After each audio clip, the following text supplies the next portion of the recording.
दोस्तों, हमारी धरती पर इंसानों के अलावा जीव जंतुओं की लाखों प्रजातियां मौजूद हैं। इन प्रजातियों में कई प्रजातियां बेहद खतरनाक हैं जो मानव जाति को बड़े पैमाने पर हानि पहुंचाती हैं।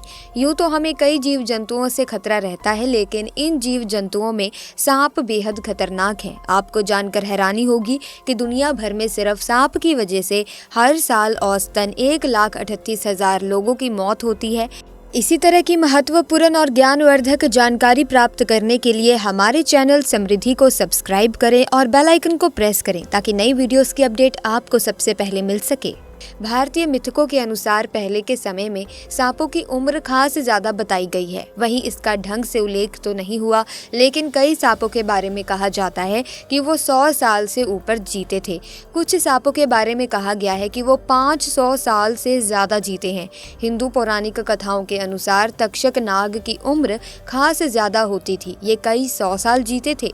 इसी तरह की घटना मैं आज आप लोगों को बताने वाली हूँ, जहाँ बिहार के एक गाँव में अपने नाग के लिए 500 साल से जिंदा है ये इच्छाधारी नागिन। यकीनन इस घटना को सुनने के बाद आपके पैरों तले जमीन खिसक जाएगी। तो इस वीडियो को आखिर तक जरूर देखना, और अगर आप भी भगवान शिव के भक्त हैं तो सबसे पहले कमेंट बॉक्स में हर हर महादेव जरूर लिख दें। तो चलिए दोस्तों, शुरू करते हैं आज की इस वीडियो को। दरअसल दोस्तों, ये घटना बिहार के उखवा के एक गाँव में घटित हुई, जो कि जंगल के बिल्कुल करीब बसा हुआ है। इसी गाँव में मयंक और विराज नाम के दो व्यक्ति रहते थे। दोनों के बीच काफी अच्छी दोस्ती थी और दोनों दिन के समय बकरियों को चराने के लिए जंगल जाया करते थे। इस जंगल में एक इच्छाधारी नागिन अपने नाग के साथ रहा करती थी और अपनी नागमणि की रखवाली किया करती थी।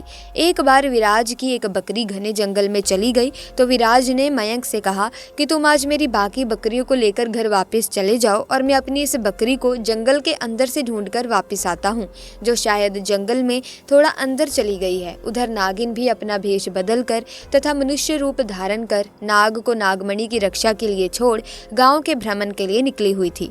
जब विराज अपनी बकरी को ढूंढते हुए उस जंगल में पहुंचा तो पेड़ के नीचे बने बिल में से उसे तेज रोशनी आती हुई दिखाई दी। उसे लगा कि ये कोई कीमती हीरा या फिर आभूषण उसके नीचे छुपा हुआ है, तो उसने उसी पेड़ की टहनी को तोड़ा और एक बड़ा सा डंडा बना लिया और उसे बिल को जोर जोर से मारकर तोड़ने लगा। उस बिल को तोड़ते समय विराज बहुत तेजी से डंडे से वार कर रहा था, जिसमें से 2 चोट नाग के बिल के अंदर मौजूद नाग पर लग गई और नाग ने उसी समय अपना दम तोड़ दिया। जब विराज ने मरे हुए नाग को देखा और उसके पास तेज चमकती हुई मणि को देखा तो वो समझ गया कि वो चमकती हुई चीज और कुछ नहीं बल्कि नागमणि है। उसने पहले नाग को डंडे से हिलाकर देखा और फिर ये सुनिश्चित किया कि नाग मर गया है या फिर जिंदा है। फिर उसने जब इस बात को पक्का कर लिया कि हाँ नाग मर गया है, तो उसने अपनी जेब से रुमाल निकालकर उसके अंदर उस नागमणि को रख लिया और भागता हुआ तेजी से घर की तरफ निकल गया और ये भी भूल गया कि वो जंगल में अपनी बकरी को ढूंढने आया था और वो बकरी अभी भी जंगल में ही रह गई। इधर जब नागिन वापस अपने बिल की तरफ लौटी तो जैसे ही उसने नागमणि गायब पाई और अपने नाग को मरा हुआ देखा तो वो गुस्से से आग बबूला हो गई। उसने अपनी शक्ति से नाग की आंखों में देख लिया कि उसके नाग का कातिल कौन है। विराज ने अब एक बहुत बड़ी गलती कर दी थी। उसने नाग के मरे हुए शरीर को वहीं जंगल में छोड़ दिया था।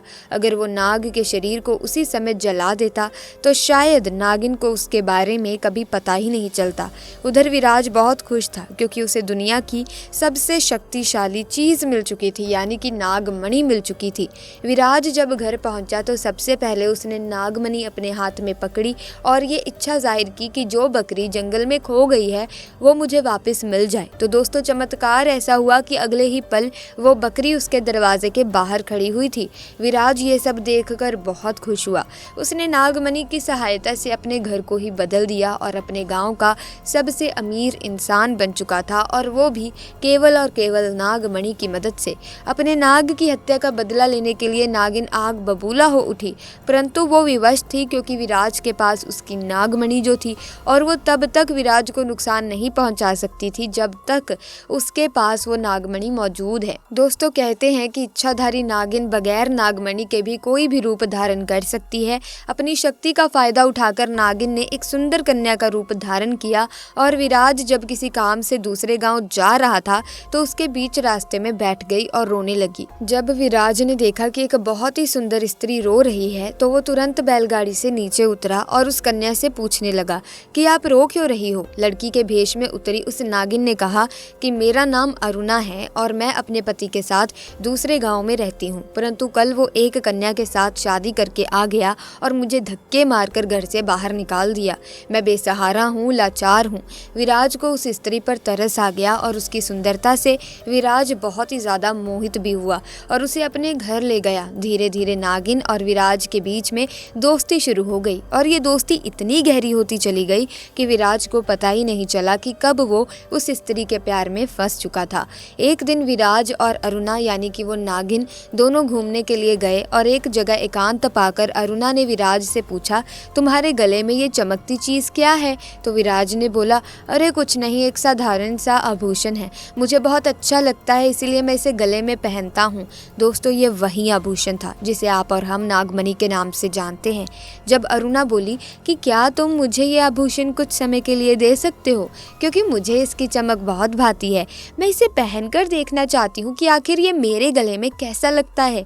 इस पर विराज चिल्लाते हुए बोला, नहीं नहीं, मैं तुम्हें ये नहीं दे सकता हूँ, इसके बदले तुम कुछ और मांग लो, मैं तुम्हें दे दूंगा। इस पर अरुणा एकदम से गुस्सा होकर बोली, विराज तुम तो कहते थे कि तुम मुझसे बहुत प्यार करते हो, अपनी जान से भी ज्यादा प्यार करते हो, परंतु मैंने तुम्हारे गले का ये छोटा सा आभूषण क्या मांग लिया, तुम इसके लिए मुझे मना कर रहे हो, मुझ पर गुस्सा कर रहे हो। रहने दो, मैं जानती हूँ कि तुम्हारे लिए क्या ज्यादा मायने रखता है। दोस्तों फिर विराज ने ना चाहते हुए भी वो आभूषण अरुणा को दे दिया और अरुणा को देते हुए बोला कि ठीक है, कुछ समय के लिए तुम इसे पहन सकती हो, परंतु ध्यान से, अरुणा इसे घुमा मत देना। अरुणा के हाथ में जैसे ही वो नागमणि आई, अरुणा का पूरा रूप एकदम बदलने लगा। केवल एक पल में ही वो एक सुंदर स्त्री से एक भयानक नागिन के रूप में परिवर्तित तो हो चुकी थी। उसका चेहरा बिल्कुल नाग सा हो गया। उसने कई बार विराज को डसा और डस डस कर उसे मार दिया। नागिन का बदला पूरा हो चुका था। दोस्तों उसने अपने नाग का बदला ले लिया था। तब से ये नागिन इस गांव में अपने नाग के लिए 500 साल से आज भी जिंदा है। इसके बाद से वहाँ कुछ ऐसी घटनाएं सुनने में आई हैं जिसे सुनकर हर कोई हैरत में पड़ जाता है। वहाँ के स्थानीय लोगों का कहना है कि उन्होंने एक नागिन को महादेव की पूजा करते देखा है और इसके बाद अचानक वो नागिन कहाँ गायब हो जाती है किसी को नहीं मालूम। जब इस बारे में गांव के मंदिर के पुजारी जी से बात की गई तो मंदिर के पुजारी का कहना है कि अपने नाग की मौत के बाद से ही नागिन भयंकर रूप धारण करके अपने नाग को ढूंढ रही है और जिस तरह से पिछले 500 सालों से महादेव की पूजा करती थी आज भी वही करती आ रही है। नागिन इस मंदिर में आती है और भगवान शिव से अपनी प्रार्थना कर बिना किसी को नुकसान पहुंचाए चली जाती है। आज भी लोग कहते हैं कि तकरीबन 500 साल से नागिन इस मंदिर में रह रही है। आपको ये घटना कैसी लगी कमेंट सेक्शन में हमें ज़रूर बताना। इसी के साथ अगर वाकई में ये घटना आपको बहुत अच्छी लगी है तो आप इस वीडियो को लाइक ज़रूर करें, शेयर ज़रूर करें और अगर आपने अभी तक चैनल को सब्सक्राइब नहीं किया है तो जल्दी से चैनल को सब्सक्राइब करके बेल आइकन को प्रेस कीजिए ताकि नए वीडियोस की अपडेट आपको मिलती रहे। आपका बहुत बहुत धन्यवाद।